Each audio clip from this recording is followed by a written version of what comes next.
After hunkering down in the Bay of San Quintin for the past few days to wait out a bad storm, we decided it was safe to continue our trek around the Baja Peninsula. Okay, today is the day we can finally get going again. We are right here in San Quintin, and what we want to do now is do a big jaunt all the way down to Cedros Island. And this will be a good 24 hours, maybe more. We are going to be hopefully chasing the big winds right behind them, and they'll get further away from us as we go down. We were expecting this next part of the journey to be a little challenging because it was going to include an overnight sail in a direction that would take us far offshore. But what we did not know yet was how much more challenging this next section was really going to be.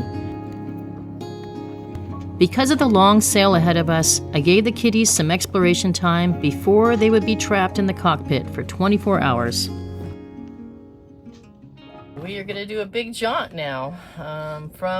We finally can leave San Quintin because the big winds are gone. We saw as high as like 28 yesterday, but there were no waves, so it was really a nice anchorage in spite of the winds. One of the cats even slept up here for a long time during the winds. This says that we saw it up to 30 here. Yeah, we may have. I think it's going to be a perfect sail. We look at the water now, I mean, just here in the bay, it's beautiful, but looking at predict wind and all their simulations and models, it's going to be beautiful. And we're going to do a big jump, so that means at least a 24-hour sail, and it looks like we should be able to sail for a lot of it, not just have to motor like we've been doing so far. It's going to be a nice sail. Okay. Crossing our fingers. All right, let's go.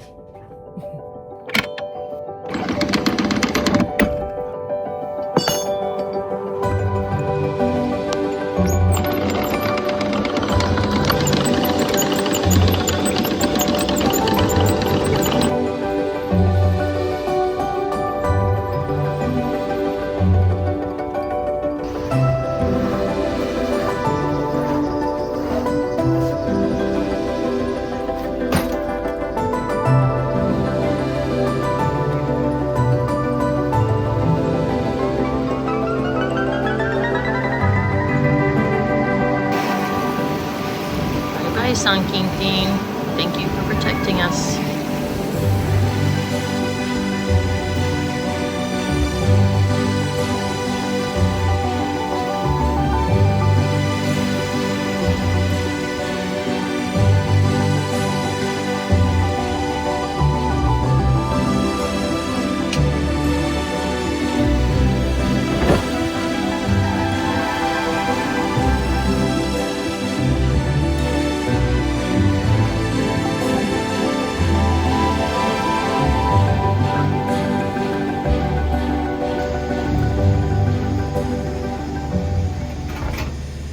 The plan was to motor out of the large bay of San Quintin until the winds picked up.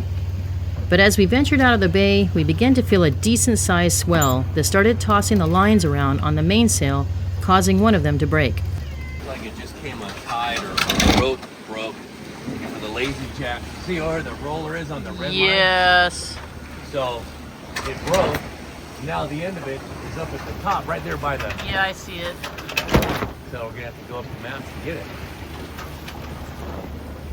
That means we're going to have to either go straight into or straight down. I'm going to turn in and we're going to see what it feels like. It wasn't one of the ones that hold the sail up, but was an important one nonetheless. Tim turned the boat downwind, dropped the sail, and studied how he could reach the snap line. Tim shared his plan with me. I looked around nervously at the shore we were approaching. Do you have time? Yeah, we have time. So, this is it. I'm going to go up and grab it, flip it around the other side of the radar, bring it down a little bit. Then you're going to have to bring me down about halfway so I can grab that pulley and then tighten it. Well, I tighten the pulleys on the other end of that red one, so you're going to have to give me that red one.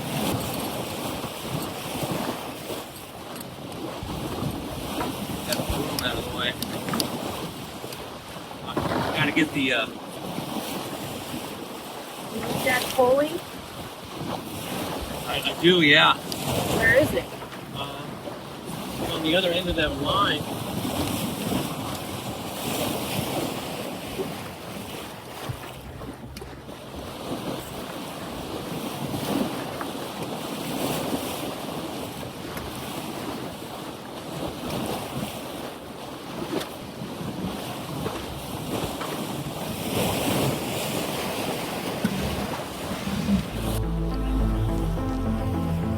And then it pushes it off. I did not like this predicament we were in one bit. We needed to keep the boat moving at a pace and in a direction that would lessen the rocking of the mast. That meant that we had to point the boat directly towards land. All right, go ahead. We had practiced this many times before in marinas, but never out at sea and while we were moving and under a time constraint.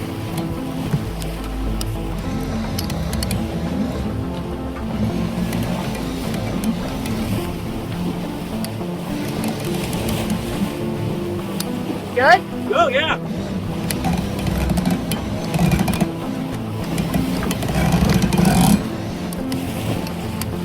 Hold it. While Tim dangled off the mast, messing with the lines, I had his life in my hands. Well, we're approaching land. Hold there. Okay, go ahead. Start, John.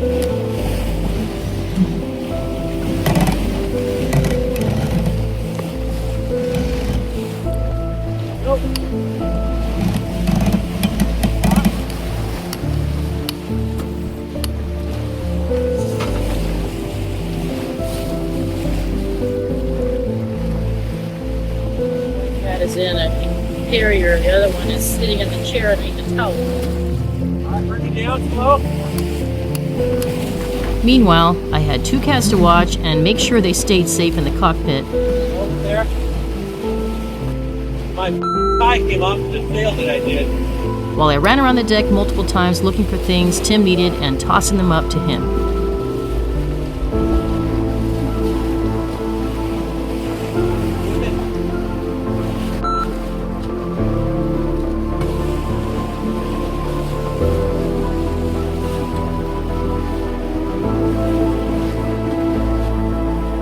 God, which land.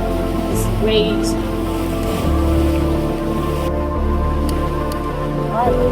Okay. Good.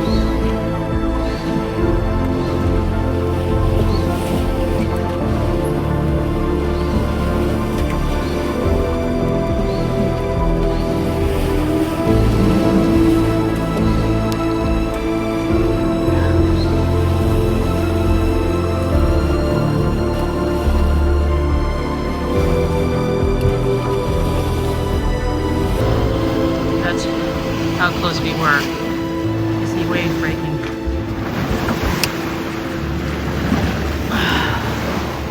Jesus. Arms are sore from holding on to that I mast. bet, yeah. When it would roll, I had that one big swell that would come Uh-huh. through and just like really try and just flick me off the mast. No. Well, here's slapping now, but we're still gonna roll. Alright, well, there's our roll. I don't suppose putting the head sail out would make it any better, huh? Yeah, well, now we got wind coming from this side, so Yeah. the lazy jacks are up on there. Yeah. Good. So basically, you lost a rope.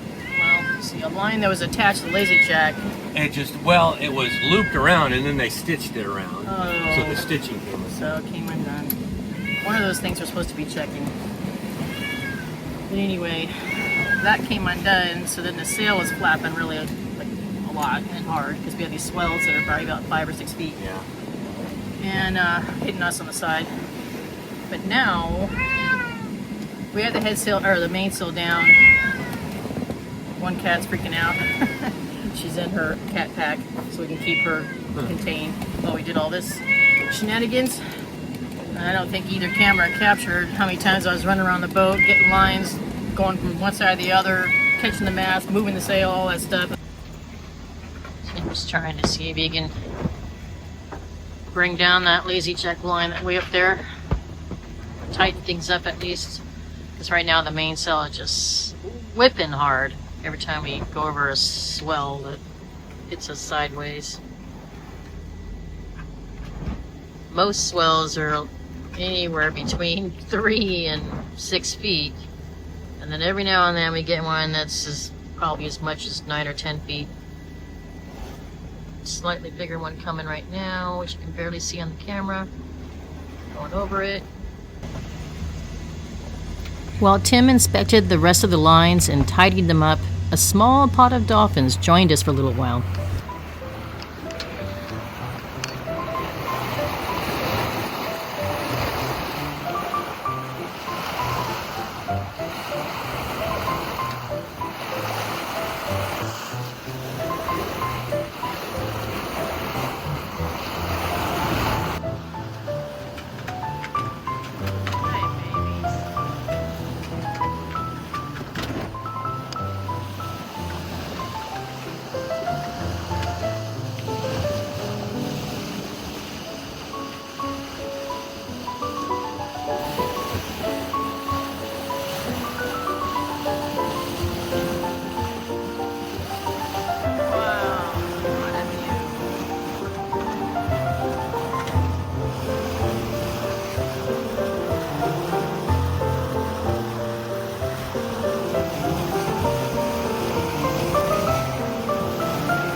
And that was the perfect way to calm my nerves. Finally letting the sails out, engine's off. It's been running for about 5 or 6 hours. We're heading south past Island. Just saw a whale right there. Cross right in front of us. Right when we put up the sails. Sailing at last. Oh, first time letting the head sail out on this whole trip so far. Right over there we have a boat. We've been talking to him. Don't know what kind of boat they're on. They are heading to Asunción, and then they're doing a Pacific crossing. As we ventured further offshore, we noticed there were swells coming from 2 different directions. One that would push us from behind, and another that would come at us on the starboard side.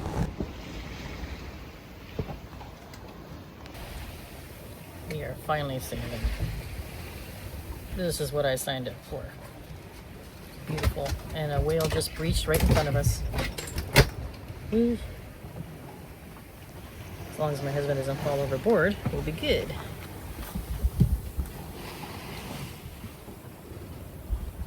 We just pulled the head sail out and he's adjusting that right now. Cats are finally calm. I'll show you them. Hiding under the towel.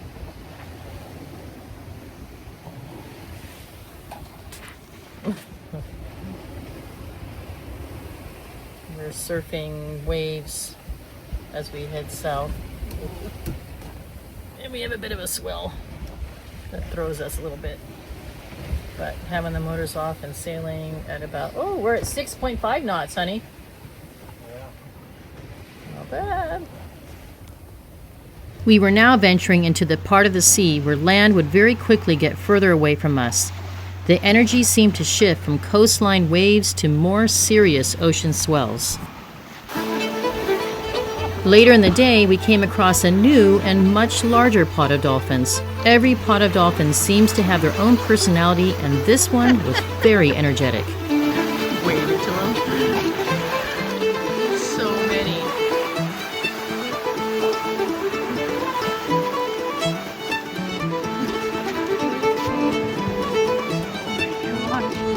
There's so many. Look over here, honey.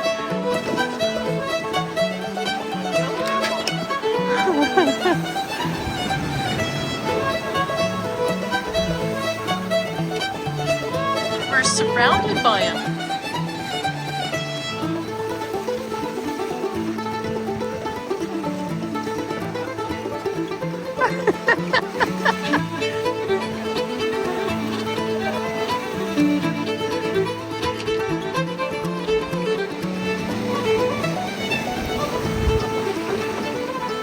Look at all those. I'm on my knees because these are big swells.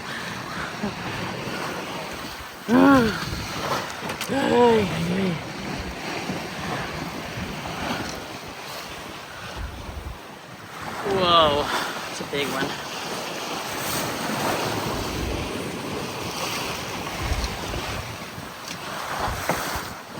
Oh my gosh.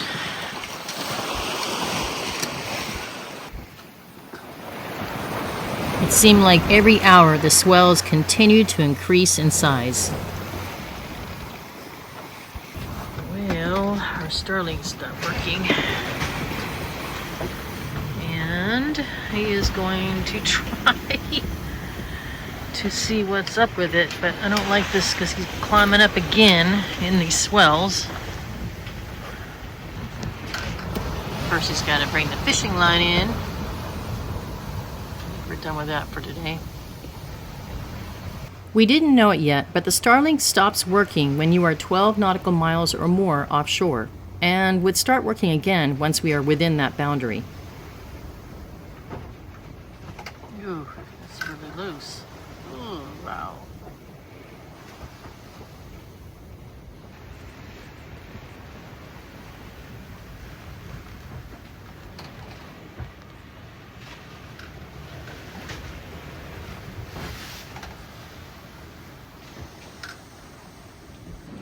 By sunset, the swells were so large that we literally had to be lying down and holding on to something to prevent ourselves from rolling off the seats.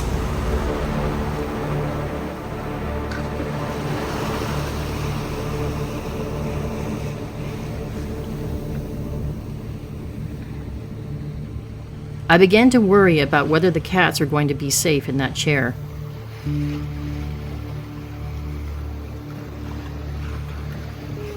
I watched the full red moon rise while hoping the conditions would not get worse than this.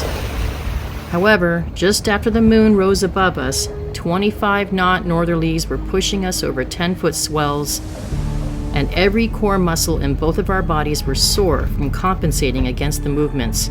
It was crazy. Tim got to sleep sideways, basically across the cockpit. That's the only spot where you can do it.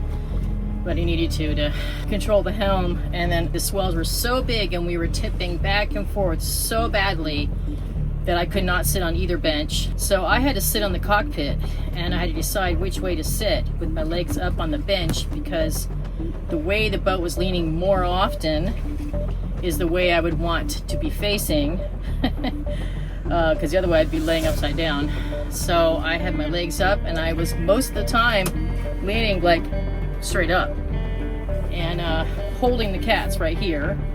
They had their little strap. They were each had the harness on, and they were actually tied down to the helm. The leashes are underneath me. And because it was just so crazy, they stayed under there. Again, they think this is their safety chair. There's no way I can keep them up on the seat anymore, because both the seat and the cushion that it was seated on were falling off. And after that happened 2 or 3 times, I finally brought them down here with me. And this is actually the most stable part of the whole boat. So it really was the best place to be. And then to adjust for the rocking, I just made sure they were pushed up against the closed companionway and leaning with me the right way, and as we rocked back and forth like this, you know, over each swell that kept coming at us in 3-second intervals, that's all we can do. And that went on for like 6 hours. But that's how we survived the night. At last, we were seeing the island on our chart plotter, and the sea conditions were bearable. To say I was relieved to see our destination nearing was an understatement.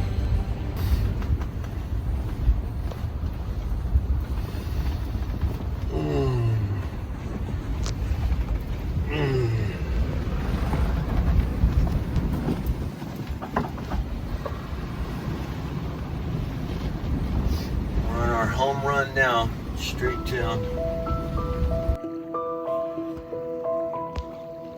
We watched the moon set behind the island while we admired the beauty of the land after our space re-entry. We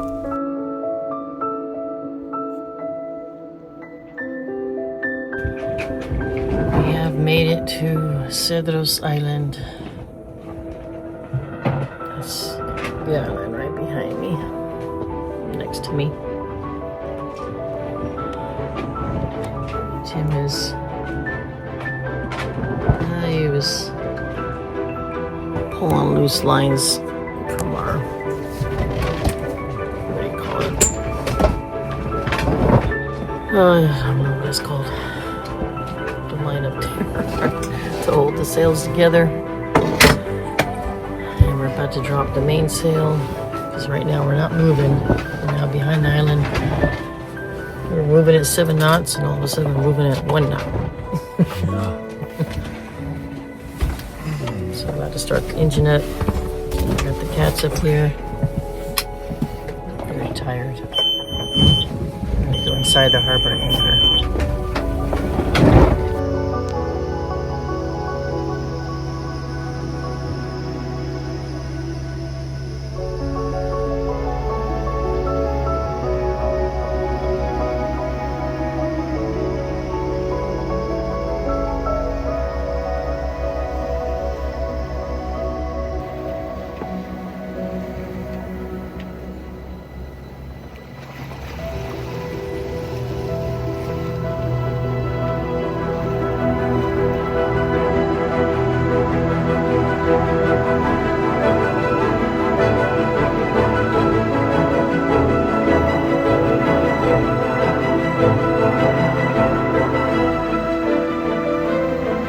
The harbor was at the very southern end of the island, and it felt like it took forever to get there.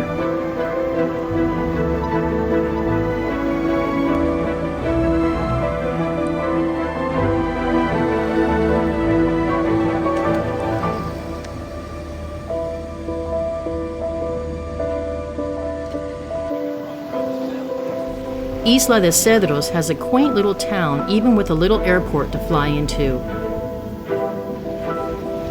However, today was a national holiday and everything was closed on the island. 30 feet deep here. Okay. Just tell me where.